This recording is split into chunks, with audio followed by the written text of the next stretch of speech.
Hello anime lovers, स्वागत है आपका वाइपर एनिमे एक्सप्लेन्ड चैनल पर। और आज हम देखेंगे डेंडाडेन सीजन 2 के एपिसोड नंबर 2 को। इसके पिछले एपिसोड की लिंक आपको डिस्क्रिप्शन में मिल जाएगी। तो चलिए जानते हैं इसकी आगे की कहानी को बिना किसी देरी के। अब तक हमने देखा कि कीतो फैमिली मोमो, ओकारुन और जीजी की बलि देने की कोशिश करते हैं, लेकिन वो मॉन्स्टर पूरी कीतो फैमिली को ही खा जाता है। ओकारुन, मोमो और जीजी एक घर में जाके छुप जाते हैं। अब अचानक ही मोमो और ओकारुन को कुछ हो जाता है और वो खुद के कंट्रोल में नहीं थे। ओकारुन अपना मुंह फाड़ने की कोशिश करता है तो जीजी उसका हाथ पकड़ लेता है और ओकारुन उसे ही मुक्का मार देता है। इसके बाद ओकारुन एक कटर उठा के उसे खुद में घुसाने की कोशिश करता है, लेकिन जीजी फिर से उसे रोक लेता है और पूछता है कि ओकारुन को क्या हो गया। तभी वहाँ कैचुआ यानी सुचिनोको इन पर अटैक करता है तो जीजी दोनों को बचा लेता है। जीजी को पता चलता है कि ये मॉन्स्टर किसी चीज के गिरने की साउंड पर अटैक कर रहा है, लेकिन इंसानों की आवाज से उसे कोई फर्क नहीं पड़ता। ओकारुन और मोमो फिर से खुद को ऊपर पहुंचाने की कोशिश करने लगते हैं और बोलते हैं कि हमें ऊपर जाने दो। इससे जीजी को याद आता है कि उसके पेरेंट्स ने भी खुद को ऊपर पहुंचाने की कोशिश की थी, लेकिन जीजी ने उन्हें बचा लिया था। और वही हरकतें अब मोमो और ओकारुन कर रहे थे। इधर मोमो एक कांच का टुकड़ा उठाती है, पर वो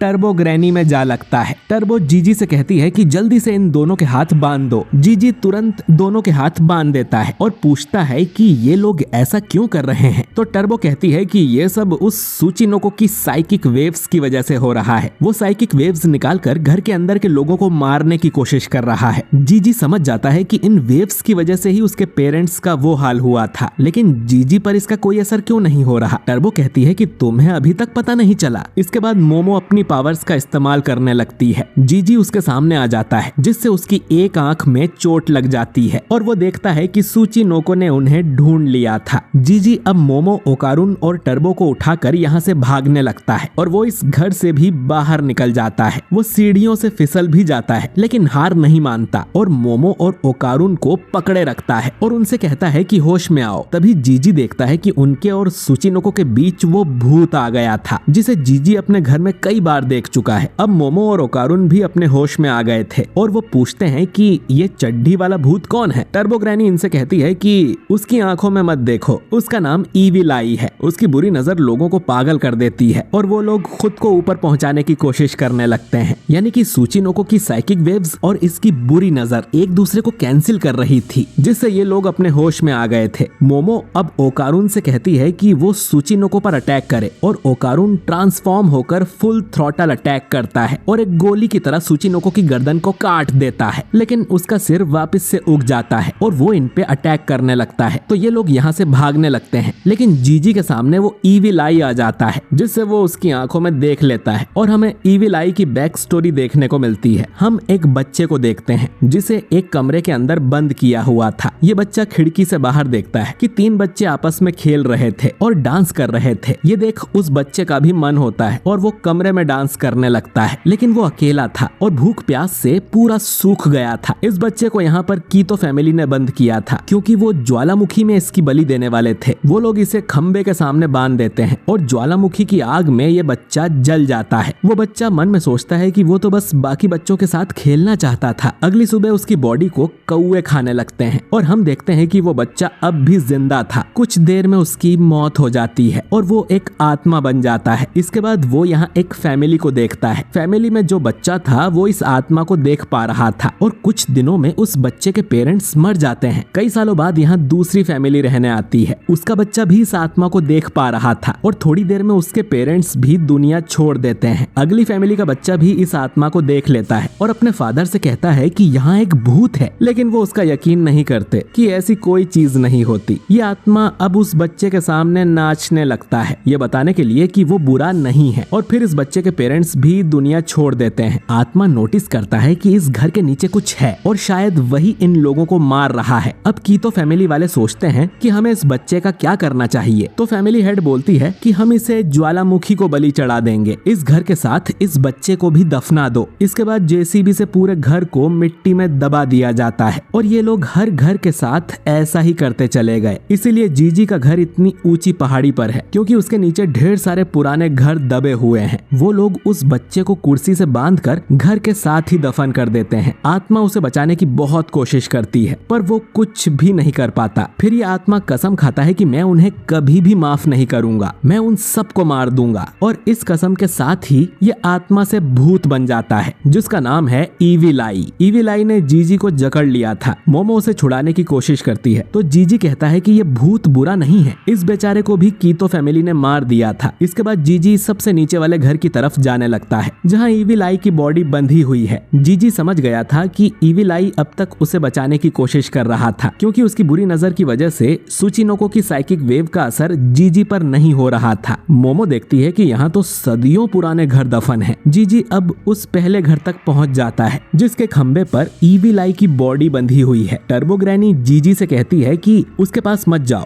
वो एक भूत है जो इंसानों को पागल कर देता है, उस पे भरोसा नहीं कर सकते। जीजी कहता है कि ये बिल्कुल हमारे जैसा है और इसने बहुत दर्द सहन किया है। तभी सुचिनोको इन पर बिजली से अटैक करने लगता है और अपने मुंह से किसी तरह का लिक्विड भी निकालता है जो कि बहुत चिपचिपा था। वहीं ओकारुन तो ऊपर पड़ा हुआ था, उसका शरीर पैरालाइज हो गया था और वो हिल भी नहीं पा रहा था। इधर जीजी को इविल आई अपने वश में करने लगता है। जीजी को इविल आई का बचपन वाला रूप दिखता है। जीजी उससे माफी मांगता है। इविल आई कहता है कि मैं खेलना चाहता हूँ। जीजी बोलता है कि ठीक है, मैं तुम्हारे साथ खेलूंगा, पूरी जिंदगी में तुम्हारे साथ रहूंगा, जब तक तुम चाहो तब तक। इविल आई अब मुस्कुराते हुए कहता है कि मैं यही तो सुनना चाहता था। और अब वो जीजी के शरीर को पूरी तरह से पजेस करने लगता है जिससे जीजी अपना सिर पकड़ के चिल्लाता है। टर्बो कहती है कि मैंने तो पहले ही कहा था तुम्हें इविल आई पर भरोसा नहीं करना चाहिए। इन्हें फिर बिजली का झटका लगता है और सुचिनोको इन्हें ढूंढते हुए यहाँ आ गया था। वो मोमो को खाने ही वाला था कि जीजी यहाँ आके उसे एक जोरदार मुक्का मारता है। इसके बाद वो एक लात मार के उस मॉन्स्टर को दूर फेंक देता है। ये अब जीजी नहीं बल्कि उसके शरीर में इविल आई था। वो कहता है कि आखिरकार मुझे यह शरीर मिल ही गया, अब मैं सारे इंसानों को खत्म कर दूंगा। मोमो पूछती है कि उसे क्या हो गया तो जीजी उसे ही लात मार देता है। इविल आई टर्बो ग्रैनी से बोलता है कि तुम भी तो एक भूत हो, इंसानों ने तुम्हें अपना गुलाम बना लिया क्या? टर्बो ग्रैनी उससे कहती है कि जबान संभाल के बात करो वरना मार मार के चटनी बना दूंगी। मोमो जीजी को होश में आने को बोलती है। वो इविल आई कहता है कि ये शरीर अब मेरा हो गया है और अब मैं सभी इंसानों को नर्क की सैर करवाऊंगा। तभी सुचिनोको इन पर फिर से बिजली के अटैक करने लगता है तो इविल आई अपने आसपास एक शील्ड बना के उससे बच जाता है। इविल आई कहता है कि इस शापित घर में कई सारी आत्माएं फंसी हुई हैं। वो उन सबको मिलाकर एक बॉल बना लेता है और उससे सुचिनोको को मारने लगता है। अब सुचिनोको जमीन में छेद करके यहाँ से भाग जाता है। मोमो पूछती है कि इविल आई ने जीजी को ही पजेस क्यों किया, जिस पर टर्बो बोलती है कि क्योंकि वो लाखों में एक है। तुम्हारी दादी भी तो उसे बार बार जीनियस बुला रही थी। असल में जीजी के शरीर में बहुत ज्यादा स्पिरिचुअल पावर है, यानी कि वो एक बहुत अच्छा वेसल है। अगर टर्बो ग्रैनी का बस चलता तो वो भी उसे पजेस कर लेती। मोमो बोलती है कि जीजी बचपन में तो ऐसा नहीं था। तो टर्बो कहती है कि सबकी पावर अलग अलग समय पर अवेकन होती है। मोमो की स्पिरिचुअल पावर भी तो हाल ही में अवेकन हुई है। इविल आई अब उस बॉल से मोमो पर ही अटैक कर देता है। मोमो उसे रोक तो लेती है लेकिन फिर इविल आई उसे मुक्का मार देता है। इसके बाद इविल आई उस बॉल को मोमो के चेहरे पे मारने लगता है लेकिन तभी ओकारुन यहाँ आकर बीच में अपनी टांग अड़ा देता है और बोलता है कि अबे साले तेरी हिम्मत कैसे हुई मोमो को मुक्का मारने की, मैं तुझे छोड़ूंगा नहीं। और ये एपिसोड यहीं पर खत्म हो जाता है। तो दोस्तों अब ओकारुन और इविल आई की लड़ाई में कौन जीतेगा जानने के लिए अगला एपिसोड बिल्कुल भी मिस मत कीजिएगा। वीडियो अच्छा लगा हो तो इसे लाइक और शेयर कीजिए और अगर आप हमारे चैनल वाइपर एनीमे एक्सप्लेन्ड पर नए हैं तो हमारे चैनल को सब्सक्राइब करके बेल आइकन जरूर दबाइए। मैं मिलता हूँ आपसे बहुत ही जल्द अगले वीडियो के साथ। शुक्रिया।